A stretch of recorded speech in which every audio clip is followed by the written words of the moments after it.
Madam Contest Chair, members and guests, my nemesis is in this room. My nemesis, hiding somewhere, waiting to catch me out. And you've probably all seen it. Maybe it's behind that TV there, behind the Toastmasters International banner, because I know it's here lurking. And even though you can see me, what you can't hear is me talking to my nemesis. I say things like, you won't catch me out this time, you won't do it. But it makes no difference, because my nemesis isn't a person.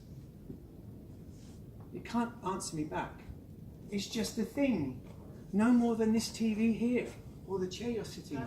Anyone ever watch live sport in a pub or a bar? Mm-hmm. Anyone ever do that? It's not bad, is it? Because if you do, you know the kind of thing, don't you? You've got a drink in your hand, have you? It's a bit busy, a bit crowded, there's a lot of buzz. And there's probably a big screen like this here, isn't there? Because you're watching a screen, you're looking at the players playing on that green pitch, aren't you? And if you do ever watch live sport in a pub or a bar, there's two things you can always guarantee every time. Is number one, no matter wherever you stand to watch that big screen, there's going to be a man who's going to come and walk straight in front of you with the head the size of a small moon. It's bigger than this here, it's bigger than this. It is enormous. It's so big that it's sucking in half the room and half the screen with it. So all you get to see is the back of his head, and you're kind of thinking, well, was it a goal? I don't know, I can't see the screen. It's crazy. And the thing is, you're watching rugby or cricket or football, but it's more like you're watching tennis at Wimbledon. You're jumping back and forth, trying to catch a bit of the game, little bits of the game. It's crazy. And the second thing you can guarantee, always guarantee, is it's going to be noisy. The pub will be noisy, won't it? And why will it be noisy? People will be shouting at the screen, won't they? They'll be giving players feedback, and because we're all Toastmasters, we'll be doing feedback in the right way, won't we? We will. On the one hand, you scored a great goal. On the other hand, it'd be better if it wasn't in your own net. You would. And of course, the referee, if he shows your player a red card, you're probably going to throw Toastmasters feedback to the side and just tell him exactly what you think. And I've heard those cusses. The referees are, please insert your grammarian report here. But the thing is, we do shout at the screen, and I shout at the screen too. But it's just a thing. But it's like if I don't, it's got this power over me that my team is going to fail. And before I introduce you to my nemesis, I should probably admit to you that late at night, very late at night, I do have a habit of talking to things, especially if I've had a few drinks.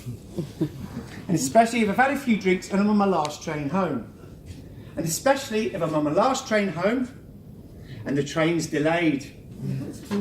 And I work out that the train hasn't got a bathroom. And I really need to get home now. And I'm willing the train, please just get me home.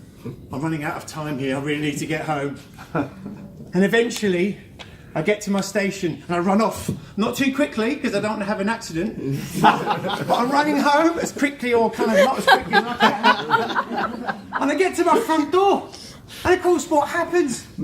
I can't find my keys. I can't find them. And I cross my legs, jumping up and down, going, please, where are you? I'm shouting at them, please, will you let me in? But why do I do it?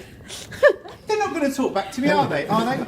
They're not. They're not going to say, oh, excuse me, David, so I'd just like to say you're actually up here in the top pocket where you left us. But they've got this power all of a sudden, haven't they? And I have to scream at them with my legs crossed. But they're just things, aren't they? Have you guessed what my nemesis is? Have you guessed? Let me give you two clues. Number one, my nemesis has the ability to play with time, like a magician. My nemesis can make 1 minute feel as long as 10, and 10 minutes feel as quick as 1. Feel as quick as 1. Really can do that.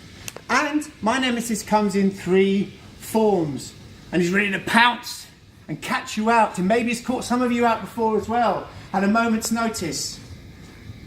Shall I tell you what it is? My nemesis isn't love or a job. Is it Toastmasters? Not quite. It's these. Red, amber, green. The timekeeper cards. Look, it's lurking at the back there now.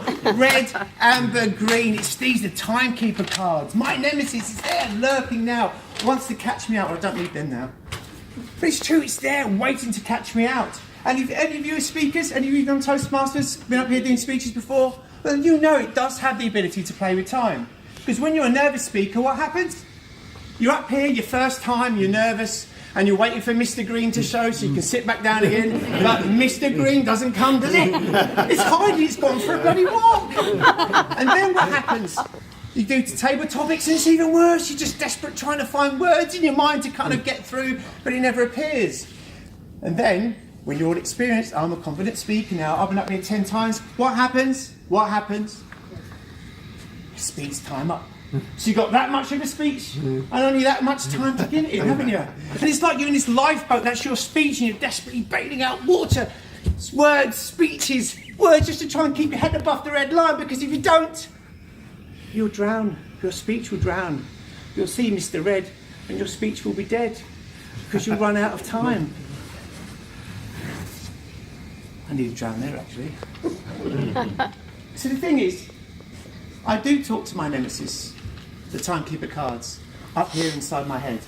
And I say things like, I think you'll find that you won't catch me out this time because I've practiced in front of a mirror with a watch in my hand, so I will finish my speech before the hourglass runs out of sand. I will beat Mr. Red. My speech will not be dead.